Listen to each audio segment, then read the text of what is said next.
introduce themselves.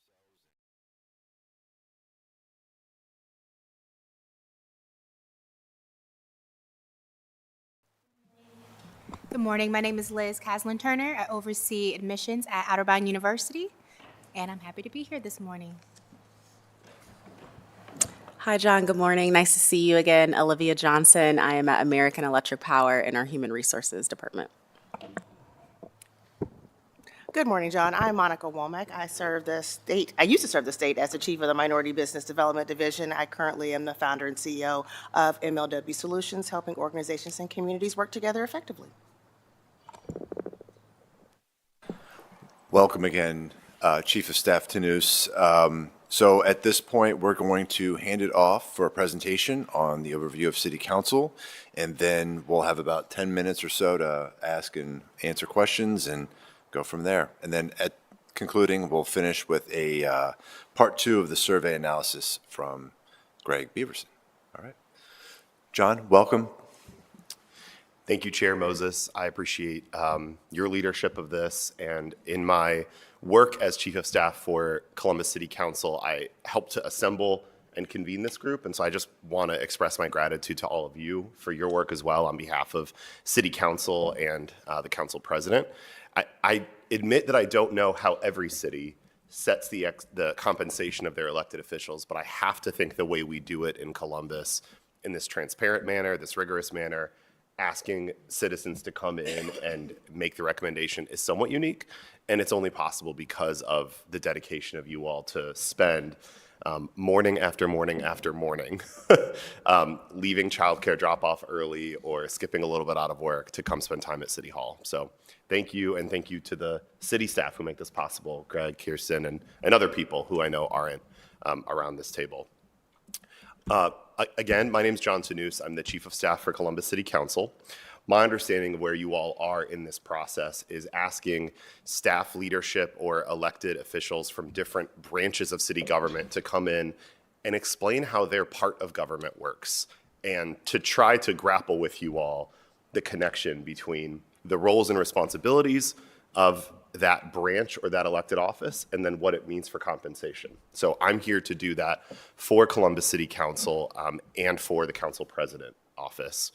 I have a written memo, which you're going to see me glancing down at and referencing, and I've printed out and given you each a copy.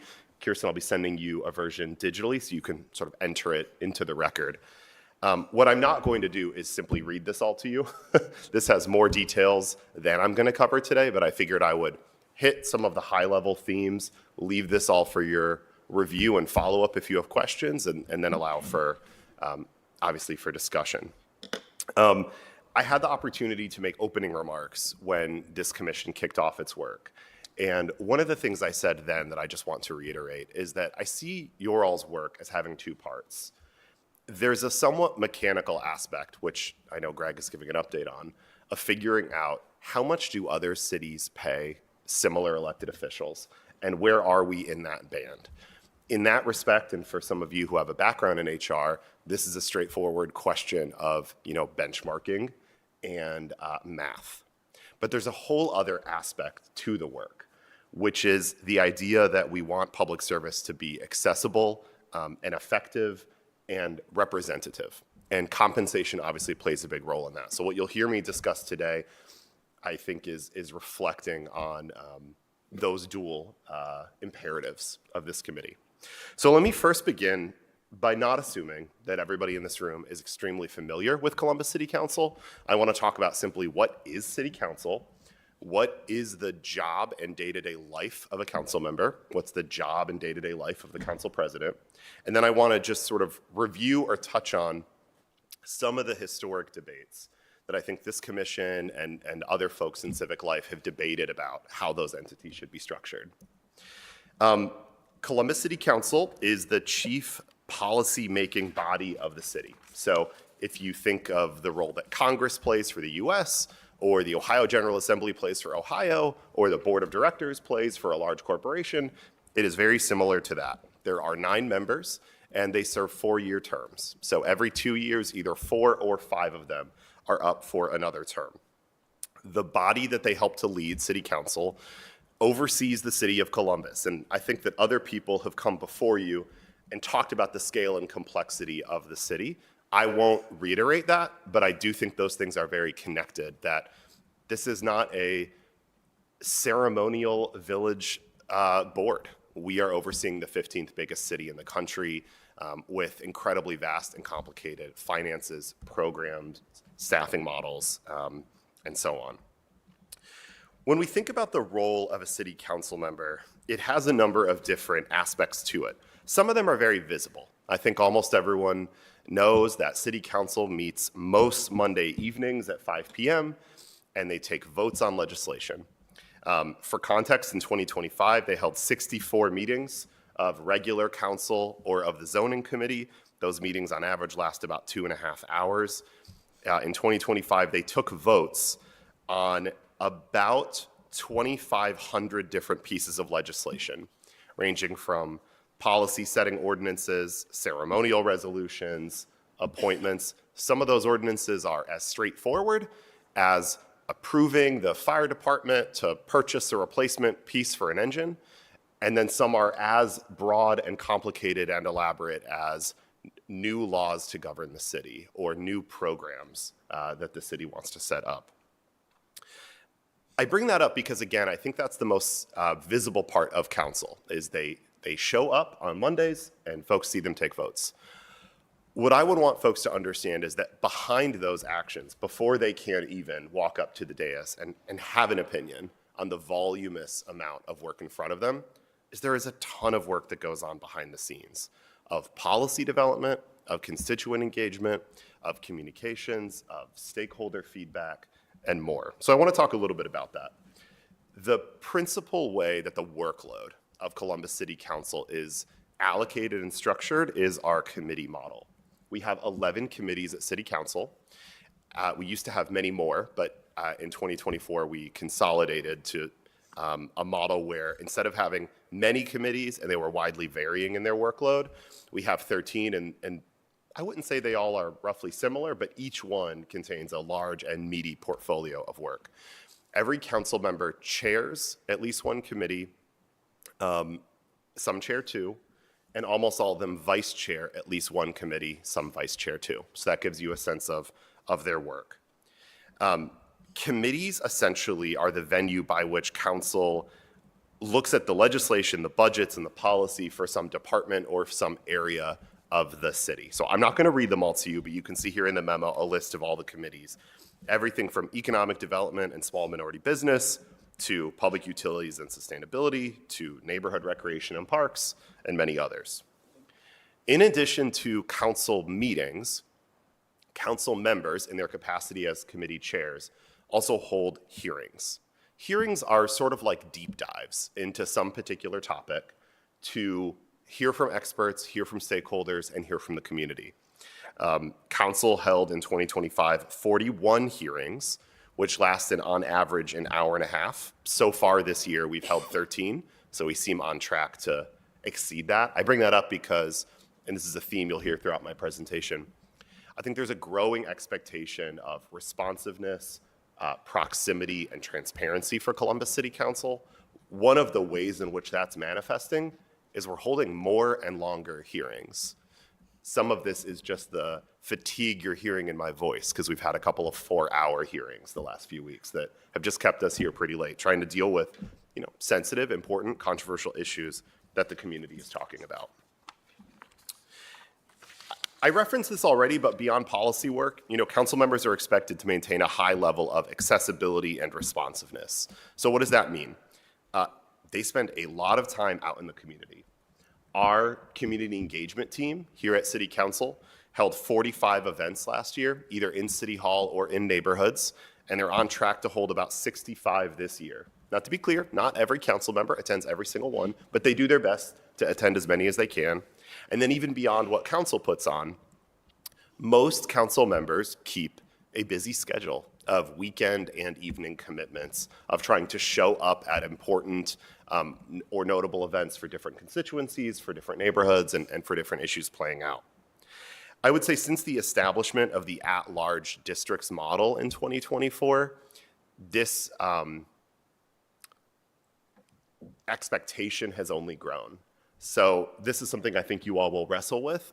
In the one sense, every council member is accountable to all, 940,000-ish residents of the city. That's certainly true. I think they would say that they feel particularly accountable to about 100,000 residents of the city who are their district. So they're balancing trying to show up and engage citywide and show up and engage in their districts. This was something the past compensation committee, I think, discussed a lot, was the districts model. I'm taking a bit for granted that everybody here gets how it works, but once we move into discussion, I'm happy to talk about it more. And then obviously another, piece that comes with being transparent and proximate is engaging with media. Council members or council as a whole appear in hundreds of stories a year. So all of that plays into the nature of their work, really requiring them to be accessible all of the time. Directly working for every council member and supporting them is two staff, a legislative aide and a legislative analyst, formerly called a legislative assistant. So that's city council as a whole and what it does and how each member works. Then there's the role of the council president. Every 2 years at its annual reorganization meeting, council members elect the council president. The council president is both a council member, but also has this additional organizational leadership and legislative leadership role. He oversees the entire city council operation, which right now consists of about 48 full-time staff plus interns, spread across areas like the city clerk, the legislative research office, communications, community engagement, member offices, and HR. So in that sense, again, it's quasi a legislative role, but then also an executive role who oversees the offices of city council. I could take time to go through what are the duties of each of those bodies with you guys. Folks, when they think of the city clerk, might think of things like taking notes at our council meetings, but there's actually 79 other responsibilities of the city clerk. Everything from liquor licenses that get transferred between counties and the domestic partnership registry for the city for couples and overseeing ethics and reporting for lobbyists and for public records. So I could go on, but I say all that because it all rolls up to, those responsibilities. The council president leads every Monday meeting and generally establishes and sets the council's legislative agenda. So that means they appoint council members to their committee leadership roles. They are broadly responsible for directing the timing and prioritization of policy initiatives. And they spend a lot of time, for lack of better terms, mediating and coordinating between council members, the mayor's administration, the city auditor, the city attorney, other intergovernmental and regional partners. The council president's office produces the agenda every Monday that appears, that decides, which ordinances go and when and in what committee and so on. The council president has the same obligations to respond to constituent requests, communicate with news media, engage the community as any other council member, just kind of on steroids, essentially. I would say probably, second only to the mayor, the council president is expected to be a spokesperson and a delegate to and a representative of the city as a whole. Those are broadly the duties of city council, council members, and the council president. Now let me just get you all up to speed on a couple of historic, I think, debates that have played out that this committee spends its time on. Are we doing okay on time, Chairman? Okay. One of the big things that this committee has debated and that I think has played out in public is this question of, are the council members' roles full-time or are they part-time? The charter is silent on this question. And what that means in practice is that most council members have some outside employment. If you ask them one by one, they would tell you that their lives just simply require it, that they can't pay their mortgages and send their kids to daycare and pay their car note without having some compensation on top of what they do here at City Hall. I will note that previous commissions have said that the question of part-time or full-time is one of compensation in the sense of how do you pay folks, but it's also a legal question that is maybe beyond the jurisdiction of this committee, right? It probably isn't for this committee to say what should be in the city charter, but it's a question that sort of multiple folks have some relevance to. I think past commissions have concluded that the role of a city council member or a city council president feels a lot more like a full-time professional position than, frankly, the kind of part-time ceremonial one that maybe it was at some point, but it hasn't been in a long time, and certainly isn't where it's going. You know, when we think about the city continuing to grow, place more demands on council members and the body, issues like housing, infrastructure, public safety, economic development, these things only getting more complex, you know, residents having growing expectations for transparency, responsiveness, and access, especially under this new district model where folks are expecting their council member to be present and responsive and showing up in their, you know, corner of the city constantly and frequently. None of that feels like, I think, frankly, how this role played out, you know, in the 80s or the 90s with respect to those folks. The other thing I would say is it is probably generally desirable to reduce the need for council members to have outside employment. Council members might have work travel for their other jobs that causes them to miss meetings, or if something in their day job relates to a topic at hand before city council, then they need to abstain from that vote or from that policy discussion entirely. We don't make council members, you know, rigorously report this annually, but it's my understanding that about 4 of our council members right now have what I would call a traditional job where they report to an office and they have standard hours. And then another 3 have more flexible jobs where the workload can vary. So I'll use an example because I don't think he'd mind it. Councilmember Remy is a realtor. He can choose sort of how many clients he takes on and how many, you know, homes he wants to work on. Some parts of the year he does less, some parts of the year he does more. In contrast, Councilmember Melissa Green works for a behavioral health organization that advocates and studies statewide policy. You know, she has a role where I believe she has standard hours. She shows up at an office. She has a boss, and so on. President Hardin has not held outside employment since his election. You know, it is his experience that the role of council president is full-time times 5. So I just don't think he's ever felt that that's possible. That's not something required by the charter. Previous council presidents have taken different approaches to if they want to have a part-time role or not. I would say generally a council member who doesn't have outside employment can probably be more effective in the sense that they just have more time to spend on the job. They don't have perceived conflicts of interest that mean they shouldn't be part of a particular conversation. They don't have other distractions. Even beyond the issue of part-time, full-time, I think this committee has historically wrestled with just compensation in general. And I think what you all have obviously grasped to date is that on the one hand, these are jobs that have job descriptions and they pay a certain amount. But also elected office is this aspirational community leadership role, right? That we should want every resident in our community to get to seek and hold. And so there is a major aspect of this that pertains to equity. We want folks who aren't just retirees, who aren't just folks with wealthy spouses, who aren't just folks who have who don't have caregiving responsibilities, who, you know, didn't have some lucrative career before public service, to be able to be in this line of work. And that requires us to contemplate the question of how we compensate the folks who do this work. I would also say that we want really talented people to want to be elected officials. And whatever the job pays, just as in the private sector, probably dictates the kind of folks who feel that they might ever want to pursue it or that their lives would ever allow them to pursue it. You know, there's, what's the adage? You get what you pay for.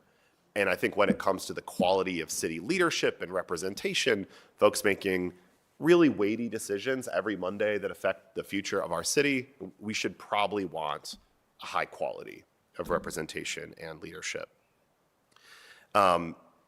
Council is pretty different from the roles that you all have studied and analyzed and heard about so far, because while the roles of the mayor, the city auditor, and the city attorney are executive roles that oversee large teams, the council member roles are different.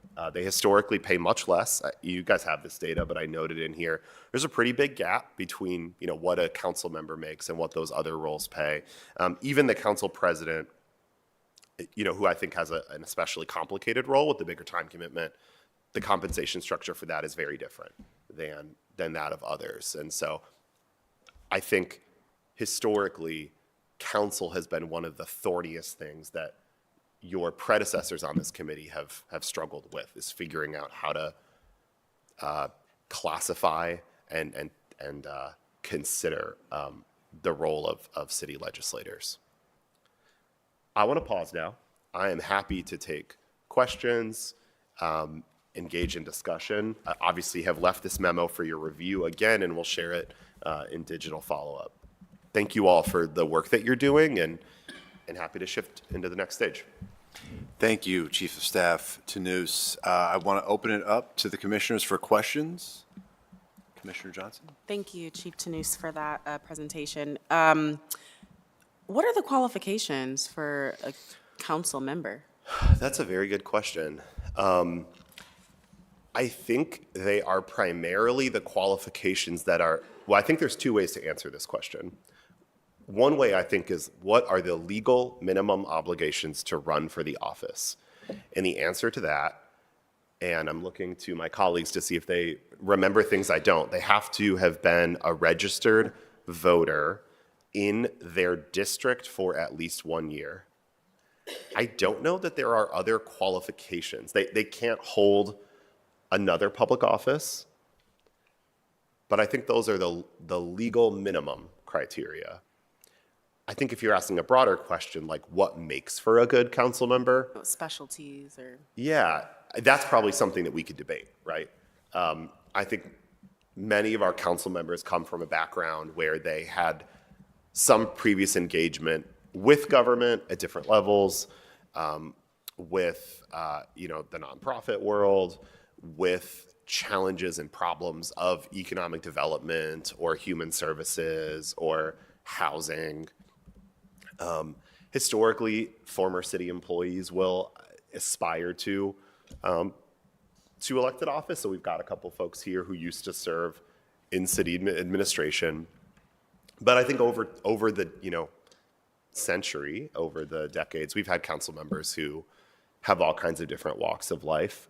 I think historically, you had council members that so I don't have data to back up what I'm about to say. It's a little reckless. But when I just close my eyes and I try to think through councils of the last decades, I think you tended to have more folks who were in the latter stages of their career. I think we have today generally a younger council who isn't coming to this as sort of a third act, but is viewing this more so, I want to give back after 40 years of service in the private sector. I think we have more folks today who view this as their primary day-to-day commitment. Another question I have, so for people who are part-time or people who are full-time, do they receive the same salary regardless? Yes, every council member receives the same salary, and then the council president's is the same, again, set by this committee. I want to be clear about something because your question makes me want to be more specific. The debate about if council members are full-time or part-time is basically a theoretical one. I don't think the council members designate themselves as being full-time or part-time. I think most of them would tell you they simply work every bit as much as they can on top of their family life, their day job, if they have one, and other obligations. So I think it's safe to say all of them aspire to do the job in such a way that you'd think they are full-time. Is that fair to say? Does that make sense? Thank you. Yeah. So I'll lean into that question a little bit more. What would it require to actually create a way to make it clearly defined that this is a full-time role. And I asked that question specifically around conflict of interest. So as more opportunities are coming up, as more activities are being in the system overall, Yeah. being if I am in a nonprofit space and there are opportunities as it relates to resources and funding Sure. for that organization, if I am an entrepreneur in that space, and what does that look like? And so are there ways to clearly define, and how are outside interests being captured? Yeah, that's a really good question. A couple pieces to it. Yes. So I think asking the question first, what would it take to make the job full-time? I think there's a legal piece of that question that, the city attorney's office or Laura Baker Morrish could probably opine on. I think there's been a previous assumption that it would take some sort of change to the city charter. You ought to confirm that with her or see if she feels separately. So that would be one piece, is to say once and for all, this is this. And maybe what that means is you can't hold outside employment. And let me be clear, I'm not here necessarily advocating or insisting for that. I think, frankly, if you surveyed our council members, you'd find a range of opinions about it. I think I'm here to comment on, does the workload feel more like a part-time or full-time job? Where I sit and what I see is that it feels a lot more like a full-time job.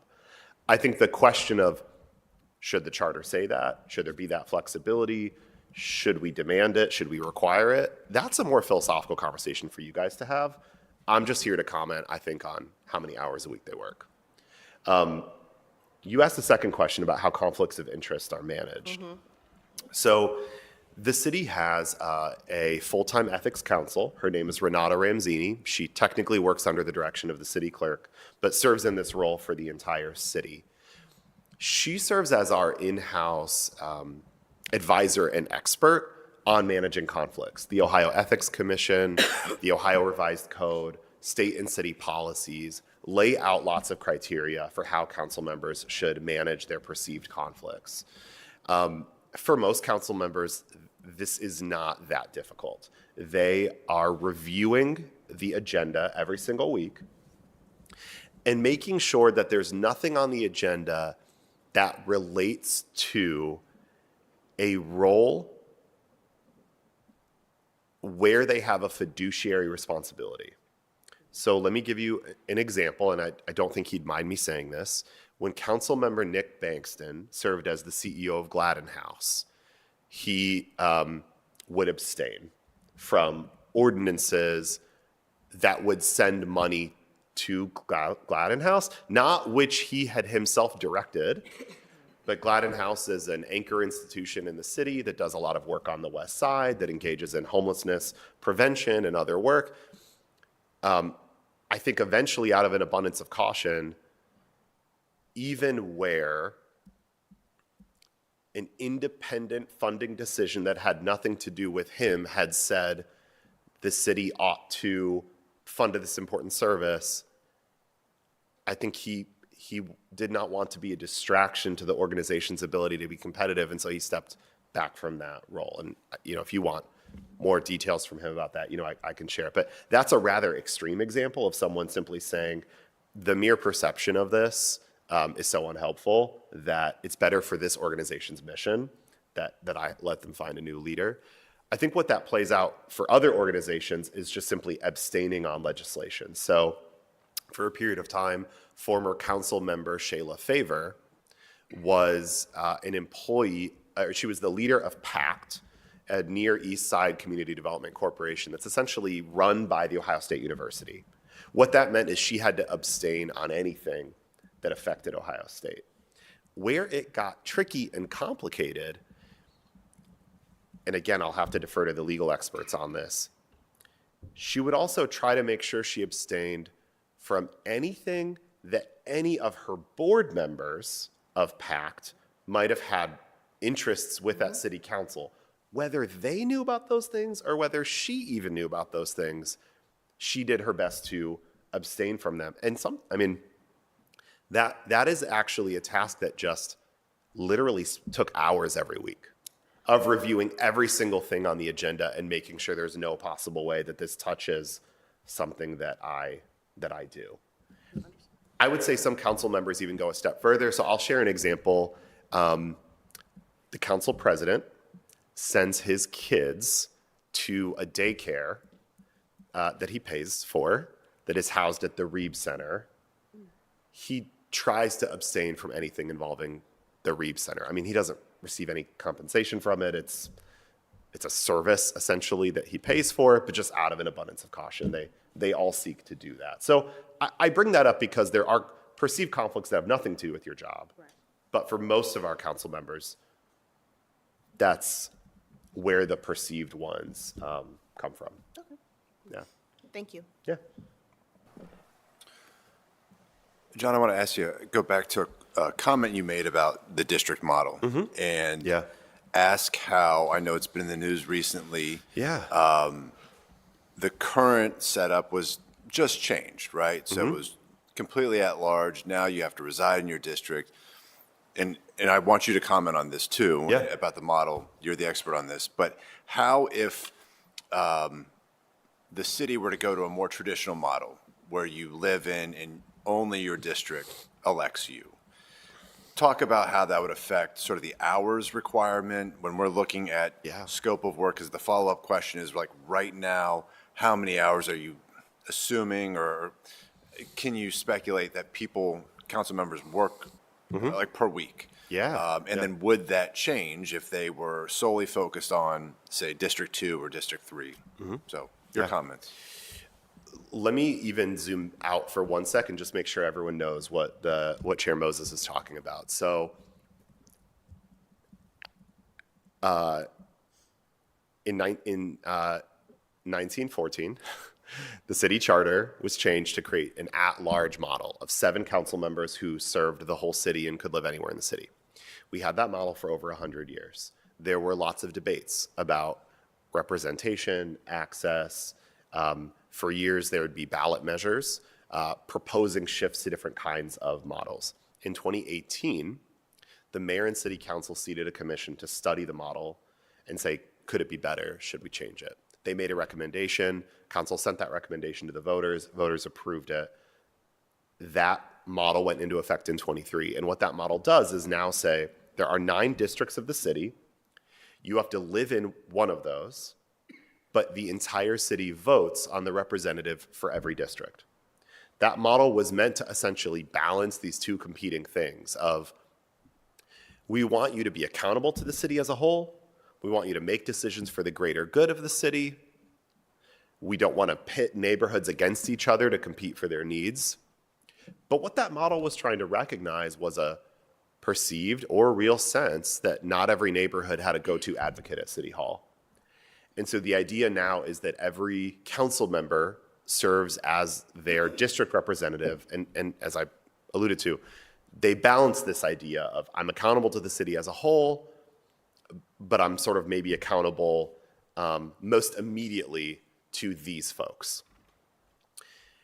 More recently, there has been 2 ballot measures proposed by groups of residents to and these would they'd collect signatures, and then if they were successful, then it would appear, on a ballot and residents would vote to say, do we want to move towards a more a ward model? This would be akin to a city like Cleveland, where you have 9 wards, only that ward elects you, and you serve just that ward. So now the question is, how would that be different? I can speculate about it, but I don't know, because we don't know if it will come to pass. I think our committee model probably wouldn't change, right? Even if you are the council member for Ward 4 or District 8 exclusively, council would still probably have you chair a committee that has citywide responsibility for an area like public utilities or recreation and parks or housing, homelessness, and building. So I don't think you'll ever get away, even if residents don't get to vote on every council member, I don't know how we'd move away from a structure where every council member is practically exercising citywide accountability, influence, and oversight through their committee leadership roles. And I say that because I don't know how then, because of that, let's say we fast forward to the future, we're 10 years into that ward model, the District 7 council member gets a question from a resident in District 1 that relates to the committee that he chairs, he still has to answer that question. He still has to go to the event in District 2 that's about the topic that his committee oversees. So it's hard to know. I mean, I think the expectation would only get more intense that you do even more in your district in particular. But it's hard for me to see how they would, especially now that the expectation's been set for over 100 years, I don't know how council members would step back or step away from that expectation of citywide proximity and involvement, especially because of their committee roles. Thank you. Yeah. Another question I had relates to, we've had this dialogue with other elected officials and their representatives about national influence and scope, scale of the economy and who we look towards and who we compare ourselves to or look at for a benchmark, whether politically, whether substantively. I'm curious to know if, and I know we have a unique council structure here, but who the city council looks to or who it sees as its peers or envisions as the model or the light on the shining hill. It's a really good question. I'll say first what you guys have surely already figured out, which is there is no perfect comparison. So I would say there's a couple of like buckets of groups that we think of all the time. Because we're in Ohio, we look at Ohio. So we look at Cleveland, which has a ward-based model, and then Cincinnati, which has an at-large model. Those are just two kind of automatic comparisons for us. I think when we think about larger cities that have a similar economic outlook and growth trajectory as Columbus, we're often comparing ourselves to cities like Indianapolis or Nashville. What's odd about those places is they actually have merged city-county governments.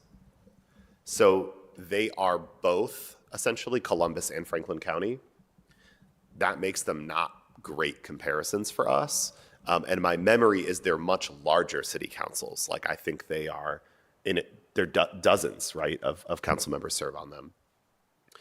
Other examples we talk about sometimes are, and actually, by the way, Denver is another place that we sometimes compare ourselves to. Denver is also a city and a county. So for that reason, it's a tougher comparison in terms of legislative duties. I think, Atlanta and Charlotte are cities I hear us talk about sometimes that we'll like try to benchmark policy with. So their city councils might be good to look at. Off the top of my head, I think they both have hybrid models where they have a mixture of sort of ward or district-based members and then at-large members. I could be wrong about that, but that's my memory. I'm curious. Is that right? That is correct. Okay. I was going to actually, if you would indulge me, are there ones I'm missing or ones you thought I would say? I will share that city auditor referenced Washington, D.C. as a similar type of model. But fortunately for us, all of the cities that you referenced, we received feedback from. Okay. So we can look to see making those comparisons. That's great. DC obviously is interesting because it's both a city and a state in some ways, right? Their mayor is like the governor, I guess, of a small area. So that's why we don't have perfect comparisons.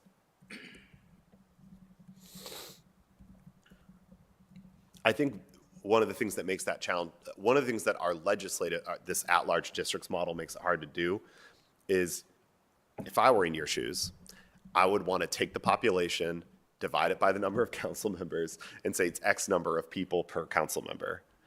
But the problem is because of our at-large districts model, where you're accountable to the city as a whole and to your district, that's sort of an imperfect comparison. I want to follow up on that. That was one of the other questions I had. So as the city continues to grow, right, we anticipate population, we've seen the statistics from just the last 10 years. Yeah.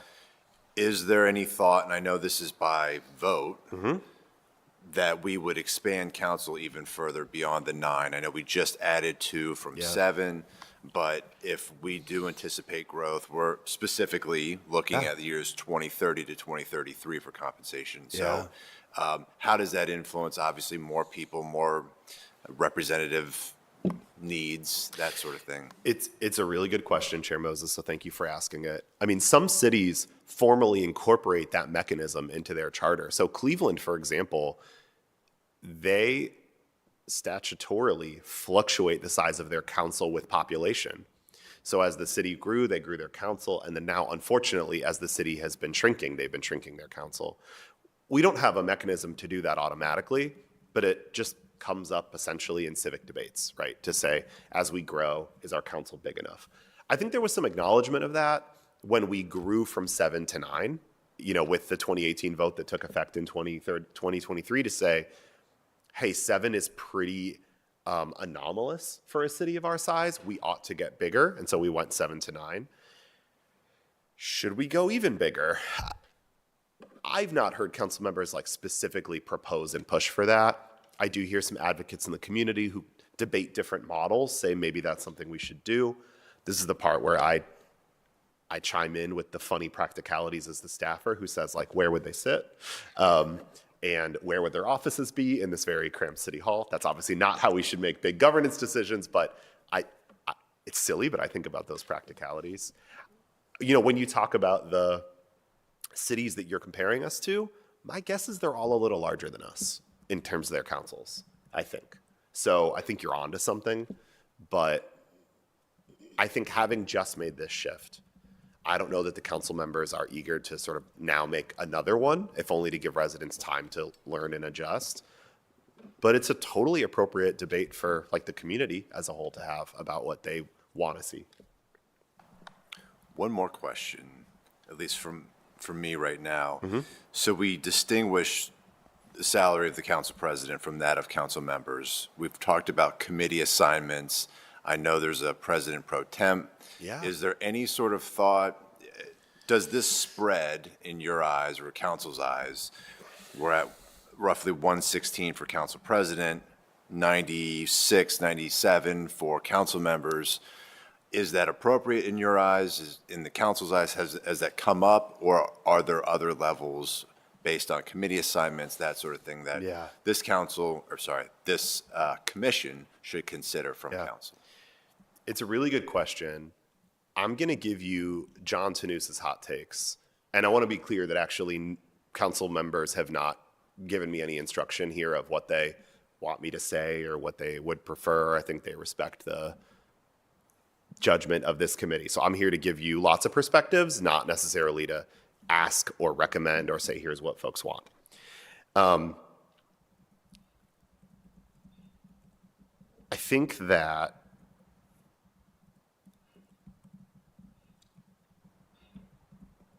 objectively, the responsibilities of the council president are so vast that spread probably does not really reflect it. But also, I think it's for you guys to consider if that's the only factor, right? Residents want to feel a fairness in what their elected officials make. And so, candidly, in 2022, the compensation committee recommended a 40% increase for the council president. And I wasn't around then, but what I've heard or picked up is that was flattering but embarrassing. And what the council ended up doing was saying, let's take the recommendation of 13% for council members and just apply that to the council president and have everybody experience the same proportionate increase. So I don't know how the group wants to reckon with that. Your point about the pro tem is interesting because there is a second officer position at council. I think similarly, if President pro tem Rob Dorans were sitting here, he'd not ask for a raise because he's a quintessential public servant who says that's not why I do this work. But I think to your point, he plays a role that is a bit broader than a council member. The way this council has sort of look to the president pro tem is we use this term informally. We call him our policy chair. So whenever there's sort of big, especially complicated policy issues, sometimes we'll ask Pres Pro Tem Dorans to take the lead on it. So last year, council rolled out a package of policies around managing the city's growth called Columbus Forward. Dorans was like our quarterback on that. He kind of led and coordinated everybody on it. Most recently, this council passed a package of policies around immigration enforcement, and Dorans partnered with Councilmember Barosa de Padilla to co-lead that. So it's fair to say it's at least recently that role has played a little bit a bigger role. There's interesting models from other places. Like I think, please don't quote me on this. Actually, Monica, you might know from your state service. I think that at the state house, they compensate you based on how many committees you chair. And so they try to create almost like this gradation with ladders where it's like a member makes X, a chairman makes X. If you chair two things, you make X. That's not how we're structured. So in practice, I think at Columbus City Council, everybody, as I said, chairs one or two things, and it doesn't have a bearing on your salary. But this is an idea I've heard folks say, like, could you someday create a distinction between who's a part-time and who's a full-time member between who chairs something or how many things they chair versus who doesn't? It's an interesting thought experiment. We've just never kind of engaged, haven't gone down the road. I recognize I put you in a sticky position because you are chief of staff for all of council. Yeah. So I recognize not picking favorites, but it is helpful. I appreciate the context. Yeah.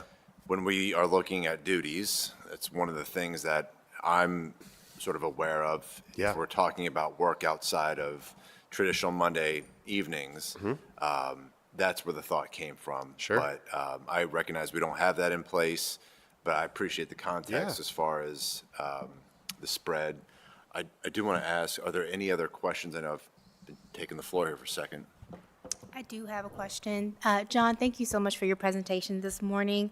I just want to say personally, I believe that the city council president position is a full-time. I had the pleasure of participating in a snack and chat session with President Shannon Harding during his lunch break. And I saw him at several other events later that day. So he is a busy man. So my question is, in the news, we just saw our superintendent, Dr. Chapman, be renewed for her contract till 2029. Do we, as a council, do we look at contracts similar to that? We've met with the mayor's office, we met with our city attorney, and we've looked at different cities that are similar to us. But do we look at those specific contracts that are being renewed to those individuals that oversee a significant amount of our city? So those 47,000 students, do we look at those contracts that are extended? And do we, I would say, compare those to our elected officials? Kind of like as a base range or a medium of how we should increase pay? It's an interesting question. I mean, I don't think this is what you're asking, but just to clarify, certainly nobody up there has a contract, right? I think their contract is every 4 years, the voters decide to renew their contract or fire them, right? I think here in the city, the use of contracts is not widespread. Chair Moses, you might know this, but I think, is it just the police and fire chief who sometimes have contracts? Is that a standard? I believe that's set by charter, that okay. they have 5-year terms for their appointments. I don't believe it's not a contract. Individual contract. We have different compensation plans for them. Yeah. Different benefits than, say, members of the FOP or the IAFF. So Okay. not in the traditional sense that we would look at for an employment contract. And, Mr. Chairman, I can confirm there is no physical contract Okay. that either the fire chief or the police chief sign. Yeah. It's a good question. I mean, here at the city, 99% of employees are classified. And then you have a layer of folks who are unclassified, we refer to them, who essentially serve at the pleasure of the elected officials that are their appointing authority. So I think that's most folks who work under the city attorney. That's, it's like the cabinet, it's the mayor's office, it's city council staff who theoretically would come and go with new council members or changes in the council president. So there is certainly a layer of city staff who serve at will, more at will, I guess, than you would say a classified employee does. But yeah, I don't think contracts or comparative pay is something we think about here. I mean, there are plenty of council staff who make much more than council members do, if that's what you're getting at. Okay, Yeah. thank you. I think actually, I don't know if I should, well, here I am on tape. It's been a joke, or I remember that was a point of contention or clarity back in the 2022 compensation committee. There were some legislative aides who made more than their council members did at the time. And that was just the nature of some of these salaries are set by this committee and charter, and then others are, based on market conditions within pay bands. And so there's just more flexibility to update staff pay than elected official pay. Okay. Thank you. Any other questions from the commissioners? Chief Tanous, you're off the hook. Thank you very much for your time. Thank you guys very much. Your Appreciate expertise. you all. Appreciate you. Like I said, we'll send this in follow-up, and any other questions or ways we can support you, let me know. Thank you. Right, thank you. Commissioners, are we good? Do you want to take a break before moving? Okay, we will take a small 5-minute break, and we'll be back at 9:30. Thank you.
Agenda. So up next, we've got our compensation manager, Greg Beaverson, to present the survey analysis. This is part 2 of the survey analysis from last week.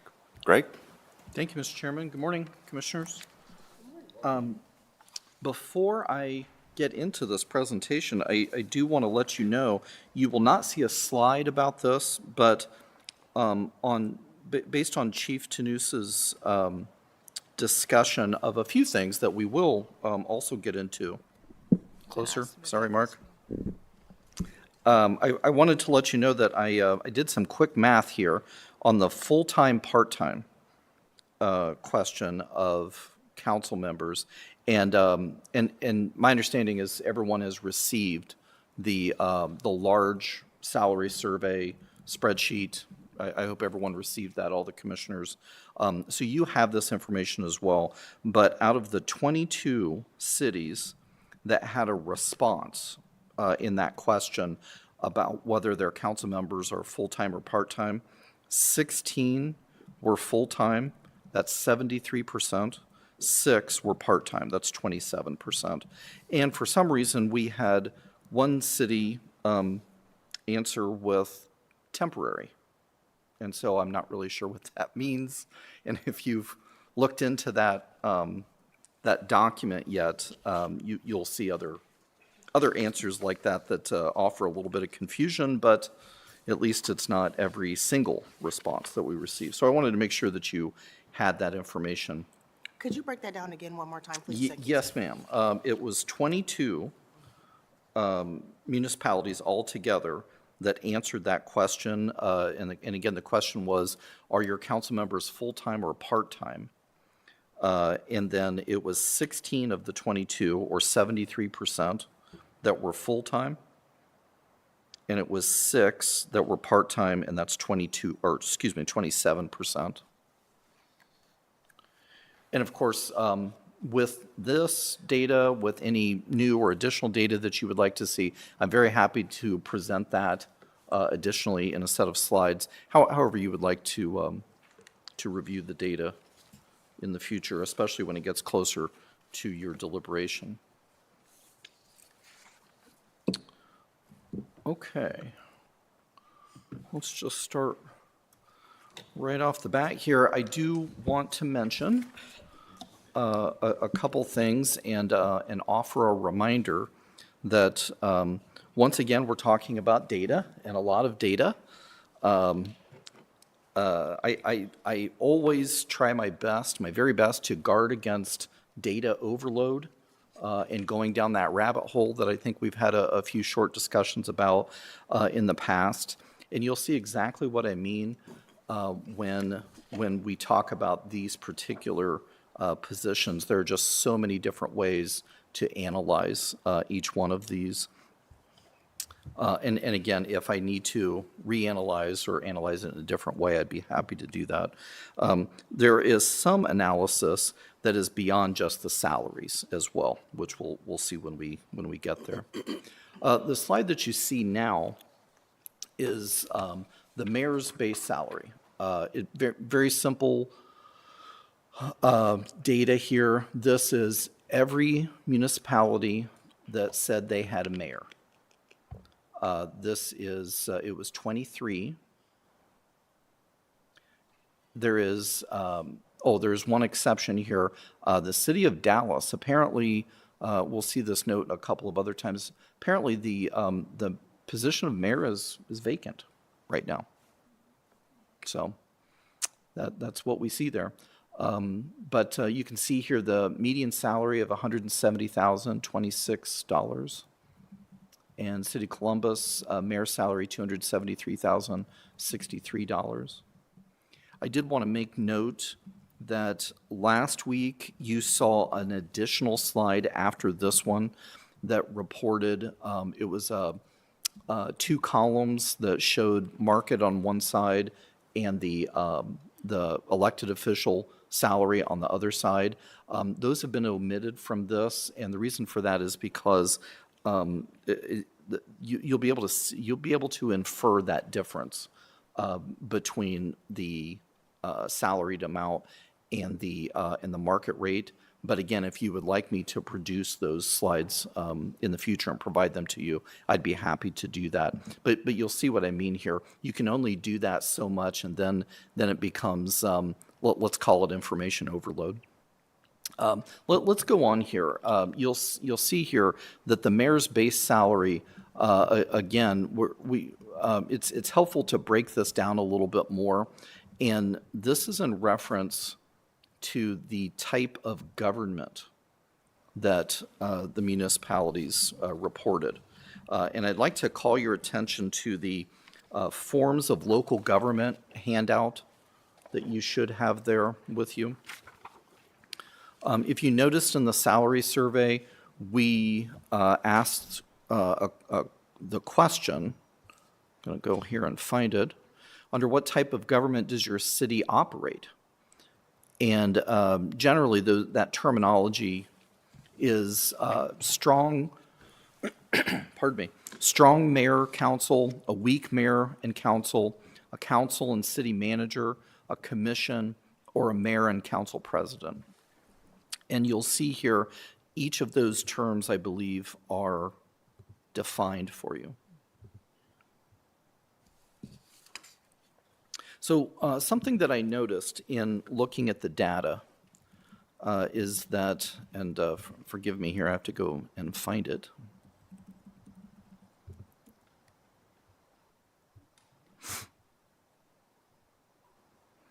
Something I noticed in looking at the data is that there were several cities that reported that they had a mayor, but the salary for the mayor was less than $100,000.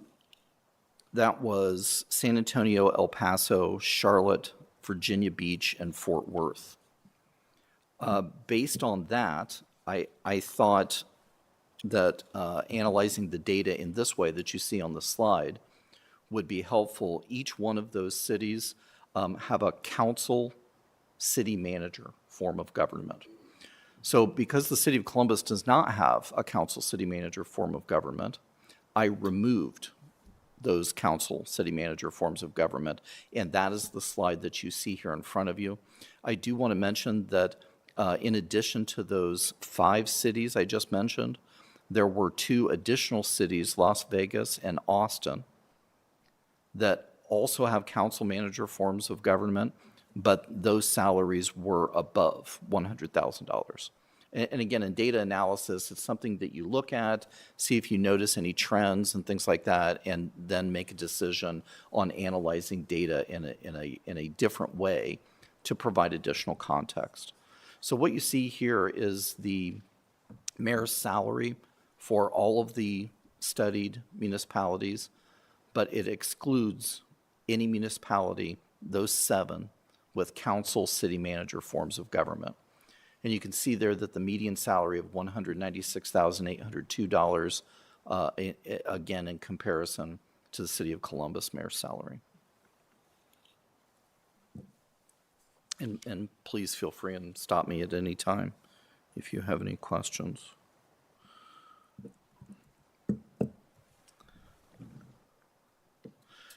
Next slide takes into account the fact that the city of Columbus is a strong mayor council form of government.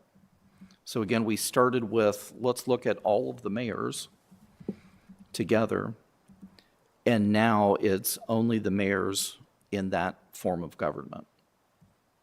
So you can see there the median salary continues to go up as we analyze the data in different ways. Median salary, $209,898. Oh, and that was 13 cities. And there's the note again about Dallas.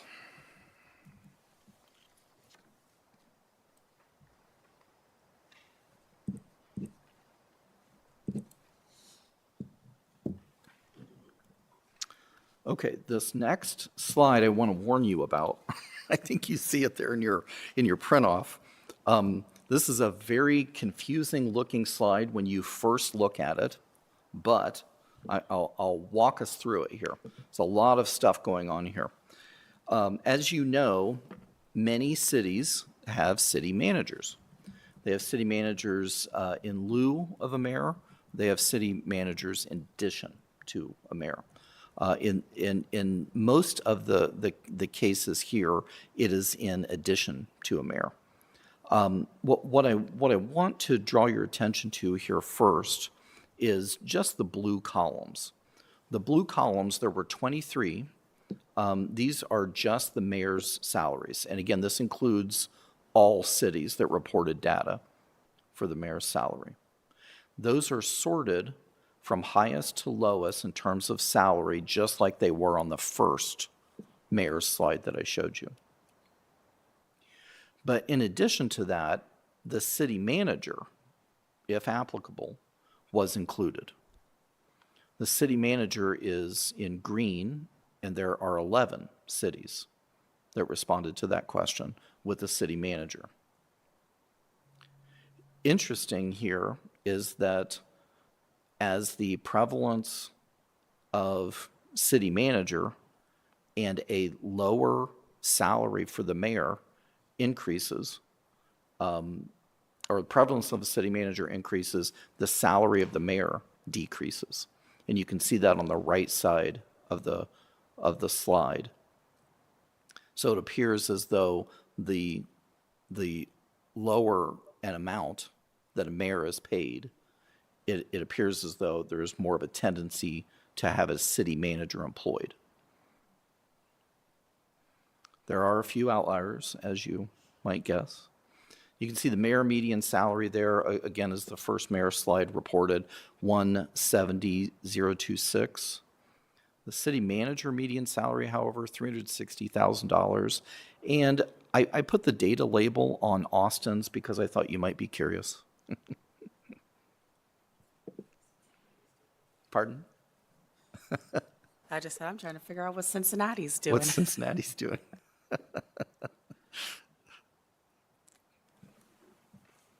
I do actually have that salary if you'd like to have it. No, it's okay. I'm Okay. just.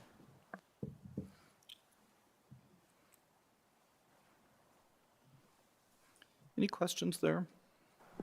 These city managers are appointed or hired? Is it uniform across, or is there variation? I assume there is. There appears to be quite a bit of variation, and that was the case the last several times, the other commissions that studied them as well. City managers, as soon as I say that a city manager is appointed by the council, there will be an exception to that. So that appears to be the way that happens in general, is that the council appoints a city manager or hires a city manager. And as I'm certain that you know, a city manager essentially functions as the CEO of the municipality. So that's typically what garners them a much higher salary to make that comparison. Of course, they don't have stock options and things like that. Quick question also. Yes. When looking at Atlanta, which is kind of the outlier in this, both their mayor and city manager have the exact same salary. Yes, I remember that. Is that because they're the same person, or are they actually paying two separate people to serve in that capacity? Because I was looking at the questions, and it doesn't really acknowledge if that's the case. I will certainly follow up on that, Commissioner. My first thought is to say that they are not the same person, but their compensation philosophy is to compensate both, I want to say employees, but both the elected official and the appointed or hired official at the same amount. But I don't know that for sure. Okay. I will check on that and Thank you. follow up with you. Commissioner, I just Googled Atlanta City Manager. They don't have someone with the title City Manager that I'm seeing, but they do have a Chief Operating Officer, and I wonder if that is who it refers to in the response. We can look up the survey responses and see if we have more detail available there. That could be exactly the difference. Let me check.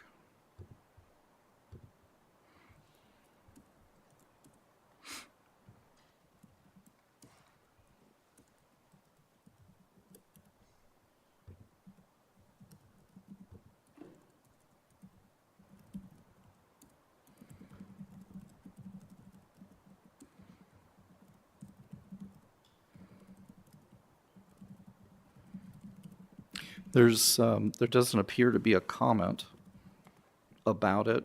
They simply report the same salary of $236,865 for both.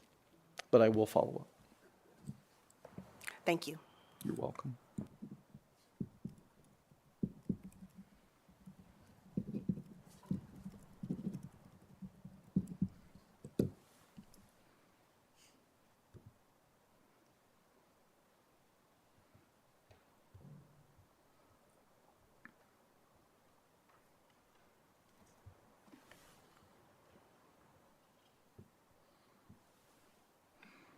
Okay. Next, we'll go into the council member salary data. And I do have a few notes here as well. This salary data, where appropriate and relevant, includes council presidents.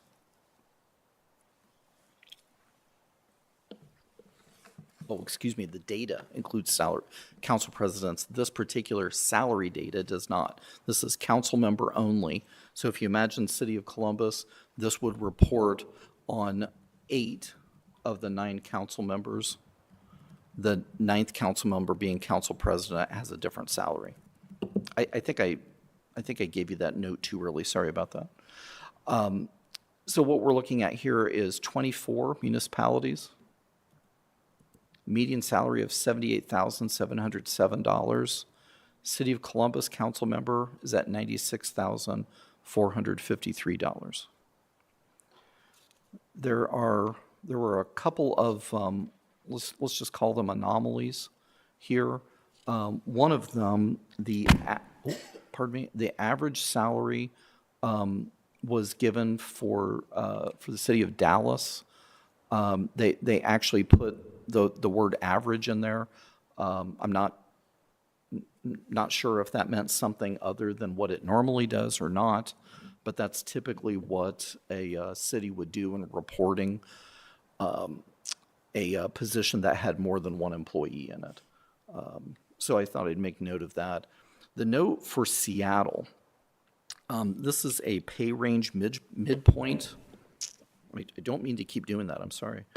That is a pay range midpoint, and the reason for that is their entry was just a little strange as well. They combined the council member and the council president salary spreadsheet survey responses into one box. Then they reported a range of pay. The range of pay is $166,059 to $176,707. So about a $10,000 difference between a minimum and a maximum. Then they have information in here about council members who are elected from a district or a ward being paid one amount, and at-large council members being paid a different amount. So some of this kind of meshes in with what Chief Tanous was talking about in responding to some of your questions. We appear to have a few examples where things like that are happening. And for some reason, they referenced what we generally refer to as open data. So that means data that's out there and available. I don't know why they would have done that, since their data would come from themselves, but there is an average listed here. So instead of instead of making too many assumptions there, what we did is we simply took the midpoint of the pay range that they provided, and you can see that places Seattle pretty much at a virtual tie with Washington, D.C., as having council members that are among the highest paid. I have to guard myself from going down the rabbit hole too much too, so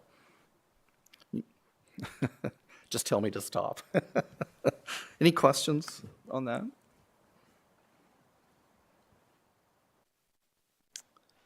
Okay. Oh, also, just a couple of notes. Some, as you saw there with Seattle, some municipalities mix the two, the ward or council elections and at large. There are some differences that we see because of the term that we usually use is a unigov. I believe Chief Tanous had a different term for it, but it's essentially where the city and the county are joined together and they operate as one large government. So not all city councils would operate in the same way. I'm not even sure if they technically call them a city council since it's also representative of the county. But surprisingly or not, many of the cities that we compare ourselves with in terms of market pricing, size, and so on, are combined governments. Virtually all the ones that Chief Tanous mentioned that you are indeed studying, virtually all of them are combined governments as well, for whatever reason. So this information can certainly vary by form of government. Here's a council president base salary.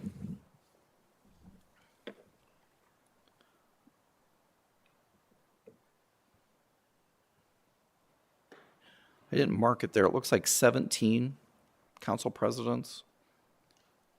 Some cities do not have a council president. Median salary, $94,311. And Columbus, City of Columbus council president is $116,032.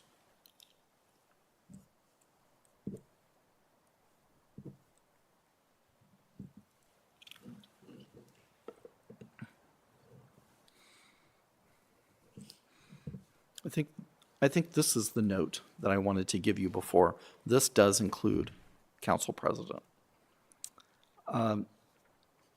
Next, I wanted to show the number of council members per municipality.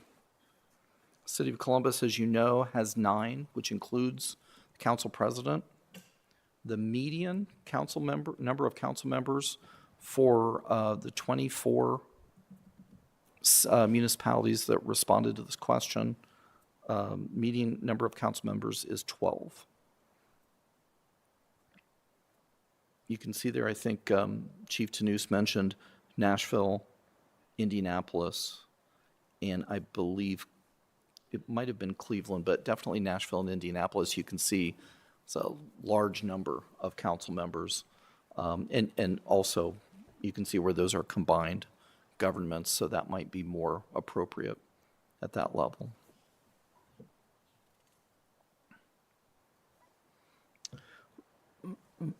Finally, the chief mentioned this as well. I wanted to provide this information. It seems to be helpful to previous commissions or to all commissions. The number of residents served per council member, and that's a very simple, what is the population of the municipality divided by number of council members. And you can see that City of Columbus is number 3 on that list at 103,696 residents. The median number of residents served by council members per council member is 47,556.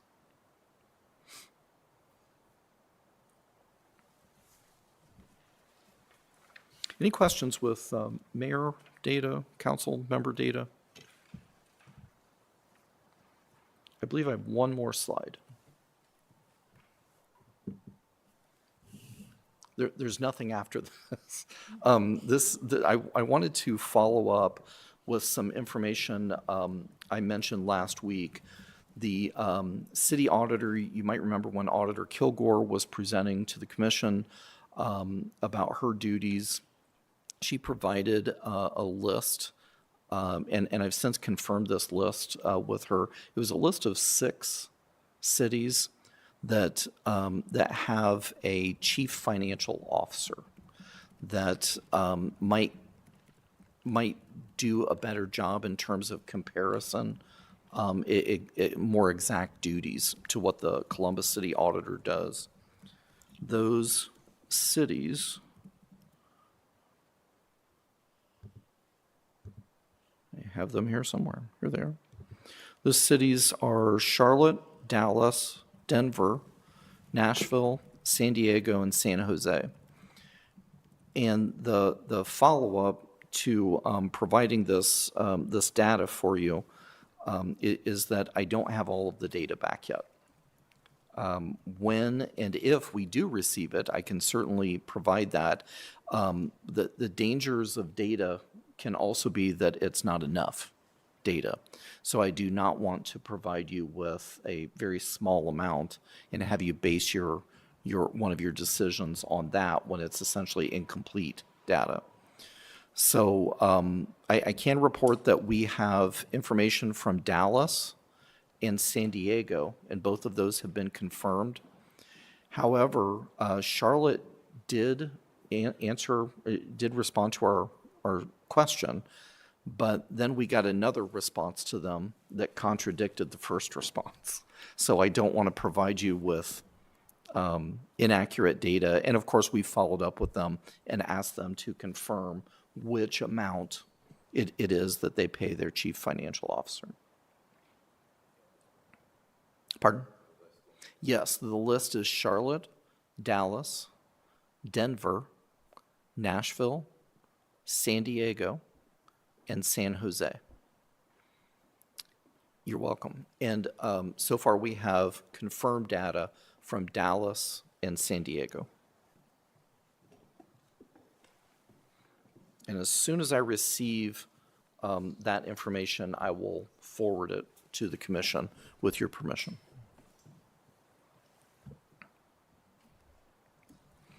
And that is the last slide that I have. Can I answer any questions for you? Any questions from the commissioners? Okay, good. I don't have any questions.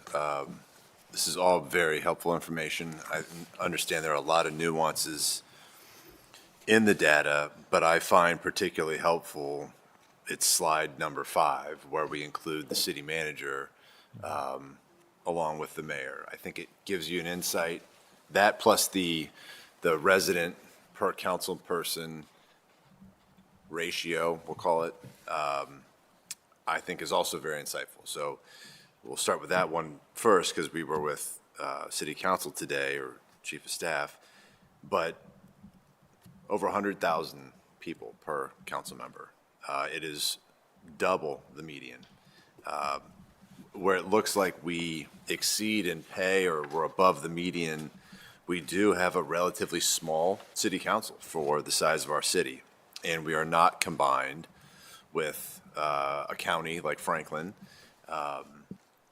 to help us in that representation. So some of these forms of government, you know, I'm initially thinking Indianapolis, Nashville, they do make sense, but they really don't in this context. If you've got 20-some city council members and a city manager making a lot more money. So I'm going to make an assumption, even with a city manager, there is a chief of staff. So I know from my prior service in local government that the chief of staff role and the deputy chiefs of staff, they handle a large volume of work running the city.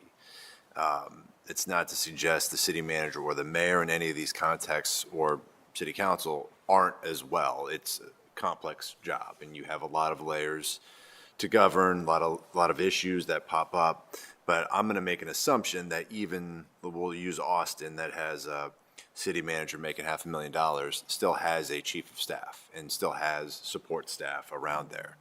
So I take this slide 5 at least to suggest that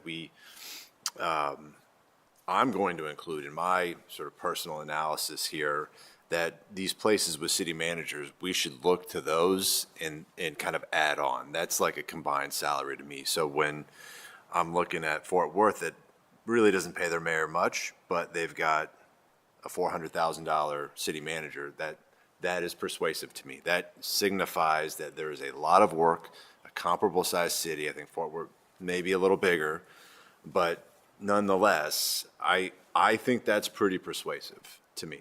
I'm not suggesting a $400,000 salary, but I am suggesting that for the nature of the work, at least from what this data, and we'll talk about the city auditor and city attorney here later, I think that's something we should all consider, and I know that's what I'm going to consider. So thank you for putting that slide together. Yes, it's complicated, but I think it gives a bigger picture of what the salaries actually look like. Because I think if you take it alone, having the mayor-based salary with just in isolation it kind of distorts the full picture, in my opinion. I completely agree. And then also looking at the population size in those areas, not just the population of that city, but also their MSA, because we can't exclude the fact that other people are coming into the city and are still receiving those services. But I did have a question.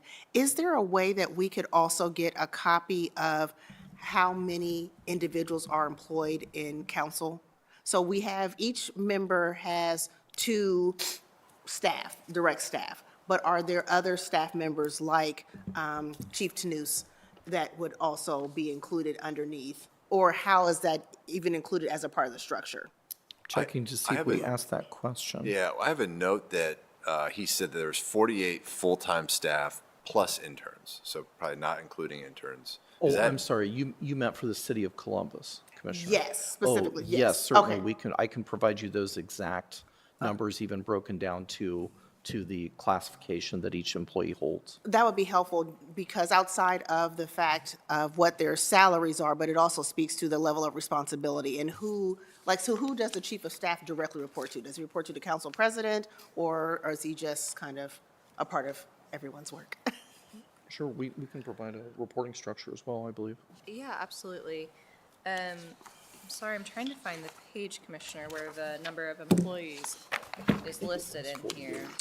Yeah, I wrote it down. But I know that number is right. It's the page under responsibilities of the council president. It's the 3rd bullet point, which highlights the 48 full-time staff. Okay, I see that. And briefly, we can certainly get you more information. The chief of staff is hired by the council president, but has, and I just speak as staff underneath that organizational structure. But is chief of staff both to the council president and to all of council. There's no alternate chief of staff for all of them. And so it is kind of a dual role or a balance in that sense. Thank you. Good question. One of the other things, and we'll keep the conversation going, but the council model is interesting. Going from at-large, completely at-large, to you have to reside in your district, and yet you still serve at-large. And I know we don't have a breakdown by every one of these jurisdictions, and I don't know if it's more likely that they're going to be ward or district-based. My guess is it's probably a mix, but is there a way we can break, I don't want to make that ask if that's a really complicated one. Chair, you're asking if we can see council member salary against not their government system, but their organization system across our benchmark cities? So where I'm going with this is that when we broke down the residents served per council member, yes, that's 103,000, but also it's the 900-some thousand that they're actually serving. So is the fact that St. Louis, Missouri, they're only serving 10,000 residents, and that's all they're concerned with. I recognize they're serving the city as well, but again, when we talk about duties and what we're assigning compensation for, so I also found persuasive, I keep using that term, but are impactful that they do serve all of Columbus. They are expected to care about the northwest side as well as the south side as well as the east side while residing in some district and then still being responsive. So that might be a huge ask. I'm just pointing it out as I found that Thank you. helpful. Yes, one of our agenda items before we wrap up today is for me to go over your take-home packet and see if there's anything you're missing. So I think this is something that's doable. There's a question about that in the survey, which you already have all that data, but I can add that to a table I have and hopefully just make it easy to see and then allow you to kind of sort and filter as you see fit or create your own table as you see fit over the next week to look into that more. Would that be all right? I think that'd be awesome. Okay. I think again, the reason I'm bringing this up, I don't want, yes, there are 9 city council members and there's 1 city council president, and we've heard from the auditor, the attorney, and the mayor, and they're all serving the whole of Columbus. Well, I think there's perhaps sometimes an assumption that because you're in District 1 through 9, you're serving just that district. And that's not the case here. So the comparisons are sometimes, well, I just want to make sure I'm comparing the right things. So if that's possible and that's not a ton of work, It's not. It's no problem. Thank you. I'll keep rolling because I got the floor until somebody tells me to be quiet. The other thing I would love to hear from the commissioners too is, and we've talked about this in other forms, other fashions, but our philosophy of how we assign or how we look at pay.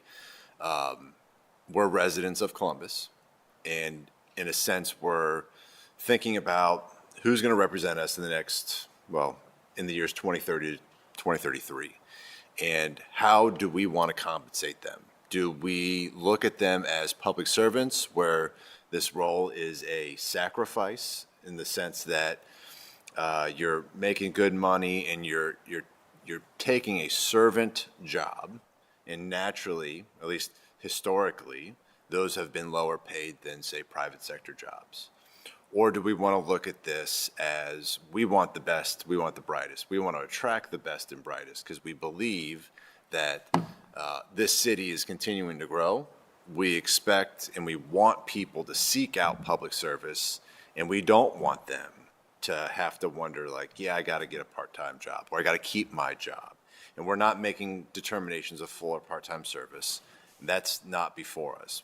But what is before us is what we want to compensate these positions for. And do we want to make it attractive for folks to leave their their private sector job to achieve it? Because I'll tell you where I'm landing. I'm working in government, working outside of government now. I want the best and brightest. I want the people, and this is not to suggest that somebody that takes a job that's lower paying is not the best and brightest. That's not what I'm saying. But I want a bigger candidate pool. I want to make sure that it's competitive. I want people to want to have this job and then to want to do well at it and not think about other things. That's my personal philosophy. But I want to hear from you guys. That's not going to anchor this conversation. So if there are other opinions, that's why we have a commission here. So I'll open it to the floor. No, thank you, Chair. I think that 2 things are true in that conversation, that we can still seek the best and brightest while understanding that they're not going to have the same salary that's going to be in the private sector. But I think that we can be more competitive as it relates to how that salary fits in that in-between space. Meaning, not that you're lowly public servant, but you also understand that, yes, the city is a steward of these resources, and so how are we going to compensate as it relates to that? So I think that we're kind of sitting in the middle of the two, meaning, yes, we still want the best and brightest while understanding that they're not going to make the same in the private sector. But I think we can be more competitive so that it's not an issue going forward. Like, are we able to get the mayor up to $508,000? I don't believe so. But with that being stated, are we able to look at the responsibilities of the 15th largest city in the United States and continuing to grow, and what that means from the people who are beneath the mayor, the people who the mayor is serving, and also the actual community within the MSA that is also reflective of that responsibility. Excellent point. Excellent point. Other thoughts? Just on philosophical, and we don't have to get to recommendations, but interested as you consider the frame of public service, and I agree, we're not going to be able to afford $500,000 for salary, but is this competitive enough? Does this represent our city? Commissioner Johnson. I think you both spoke to it well. I'm in the same places as that. I'm really considering where we are lying when we're in the median, when we're above the median in certain areas as well. And a lot of times we're over the median. And so also wanting to consider that, but knowing that our city is growing. So I'm feeling bits of both of what you shared. I want to add, I agree. I believe that as we continue to grow as a city, and our issues become more complex, the capacity of these elected officials should be compensated, and it should be competitive. And like you mentioned, that we do hit, we go over the median in certain areas, but in others we don't. So I think it's important to kind of market these positions, to, like you guys said, the biggest and the brightest, because we need people who have the capacity and skill set to do this. So what are we doing to compensate those individuals? I also wonder, for some of the cities we saw that have outliers, what's deemed like those outliers, and when people are above the median, like why? I know different qualifications and things like that, and we listen to all the roles and responsibilities so far, so I'm just in my head playing around with those things as well. And I know that it was shared that the mayor is the mayor of all the mayors? The mayor of all the mayors? He was elected to the United States Conference of Conference of Mayors. Is Yes. there any type of thing that could happen where it could be like, pinpointing Columbus, they are an outlier or they are under the median? I wonder if there's ever discussions about that, and can these conversations come up there? If that makes sense. I don't know. Just a thought. Yeah. Very good thought. Okay. Any questions over the data? Any other thoughts before we move on? I think this is really helpful. I'm really glad we've got the responses we have. I thought, and we'll go on record saying I appreciate the city attorney, city auditor, and the chiefs of staff of the mayor and city council for presenting. I thought having them here, I think should be, for what it's worth, a staple for commissions to come. I'm glad we had them and gave them an opportunity to run through this. So at this point, Kirsten, did you want to take over and cover the take-home packet? Yes, thank you very much, Chair. I just want to briefly, so I have a little handout for you. This is just a sample. So I printed out what is the draft first page of your take-home packet guide. And my plan is to email you all these documents that are in that table. So I wanted to provide that. Anything I'm giving you as a PDF, I want to also give you as an Excel table if that's where it originated. The reason is because I love filtering and sorting and doing all those things in Excel, and you might too. And so I wanted you to have access to that kind of analysis if you want it, but also for those who might benefit from just being able to see an easy PDF that isn't going to have any weird formatting errors, that option is there too. So there will be duplicates, PDF, and Excel of everything. Here's what's not on this list before I go over it. We have talked about getting budget and revenue comparisons to you all. We're working on that. That data is a little tricky to find. There's not always great comparisons. In the survey, there's a question about, there's two questions pertaining to this. I don't want to incorrectly speak to what they are, but there's also some survey data already that you have access to regarding that. So we'll add that. Also, all of the PowerPoints that Greg has shared with these analyses that he has done, you'll have access to that. I also want to make sure you have a list of everything you've ever gotten from us or from anyone, so that if you're like, oh, I'm missing this and I need to refer back to it, that's that list. Just let me know and I can forward it over again. So that's what's not on here. What is on here is that demographics information that led you to choose which cities to survey in the first place, both the race and ethnicity demographics, which is a large data set in and of itself, and then everything else that we examined. I've added density to that per the conversation last week. And so you'll have all of those raw statistics from census data. Is it all? Yeah, I think it's all from census data. And then also I've created a way for you to look at the similarities within those things. So whether a city is above, below, or similar to Columbus in whatever characteristic we might be looking at, or what percentage greater population do they have, or lesser population do they have than Columbus. So I have separate charts that are hopefully an easy way to look at who is similar to Columbus across these characteristics. Take that for what it's worth. No need to weigh it if it is not important to your personal philosophy. Any questions on this take-home packet guide? And then I have one other piece of it that I want to mention, but anything that you feel should be added to this, I'm going to send this over to you by the end of day today, if not sooner. Okay, please. I think this week is key to your process as you are intaking information and preparing to have a recommendations discussion next week. Please do not hesitate to text me or please text me actually, or call me if you need additional data, even if it's over the weekend. I don't want to slow you down as you are thinking through these things. And so if there is something that I can get you or that Greg and I can work to get you, I really want to make sure that you have access to everything that you need. So I just wanted to say that.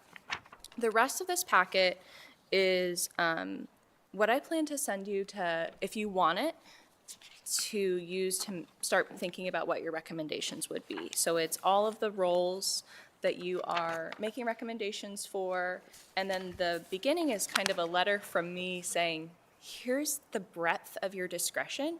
It may be broader than what I've covered. You can get creative with how you approach these things, and I tried to give you examples of what that might look like. I also wrote a little bit about cost of living adjustments, but there will be a 30-minute presentation on that next week as kind of a break from your recommendations conversation. Does this template look, I see a formatting error, but does this template look okay to you? Any questions about it? It's really consistent across the roles. It's just that first part that. Yeah, I think more of a question on the notes and commentary. Is there an expectation, I guess, with any recommendation we make? I know you're gonna write a memo, we're gonna write a memo and produce a memo, but that we say, we chose this because of X, Y, and Z. Do you want us to fill that out, or is it, ultimately, we're gonna provide numbers? Absolutely. And just talk to us again about that. Thank you for that, Chair. A couple things. The notes section of this is more for your own personal thought process as you come to conversation a week from today. Regarding the report that will be submitted to the city clerk, my goal is to not put a lot of burden on you to provide your rationale outside of the conversation that you're having. I take really rigorous notes as you are having your discussion about your philosophy today, and I will incorporate that into the report to try to provide that rationale to the public, to the elected officials. And so I'll run it past you, we'll go over the draft report together, but I don't think that you need to say, XYZ city are paid this amount and Columbus is similar to them for these reasons, and therefore that's the equation that is allowing us to get to that number. I will just take your conversation and try to explain that to the public, if that's okay. Yes, thank you for the clarification. Chair, I just had a quick question. In looking at the city auditor, and we are, in most cases, significantly higher than the median. In years past, has that been the case? Yes. Okay. Commissioner, it has. And I just wanted to make sure that when we're making a recommendation, when they look at that, if we want to say that, hey, we're going to still keep where they are in comparison to the city attorney, how would that be viewed because the median is so significantly higher? Exactly, and I do want to mention that previous commissions have had the same observation and that has been discussed in the final report as well. Perfect, thank you. Also curious, and I know it was brought up, and I saw it as the last commission, the 40% increase. And then, Greg, I know you were here, but was it humility that they didn't accept the recommendation? I recognize 40% is a significant wage increase. However, right, if there's justification for it, right? And I think we heard today from Chief Tanous that he didn't advocate for anything, but between the lines, we'll say that very time-consuming jobs. Was there any sort of basis for that rejection, or at least not taking that? I wish I knew, Mr. Chairman, to provide the commission with an answer. As you know, your recommendation goes forward, and it's ultimately the Columbus City Council that votes on that and makes that change that I then end up making, changing in the ordinance. But to speculate on what the thought process was of the legislature 4 years ago, I wouldn't be comfortable in doing that, and I just don't know the answer. And the group philosophy might be different. Certainly. It's very true. Certainly, yeah. Okay. Well, I think that brings us to the end of our agenda. Any final thoughts, questions, comments before we adjourn? All right. As always, it's been a pleasure. We will conclude the meeting at this time, and I will see you guys back next week. We are adjourned. Thank you. Thank you, Chair. Thank you.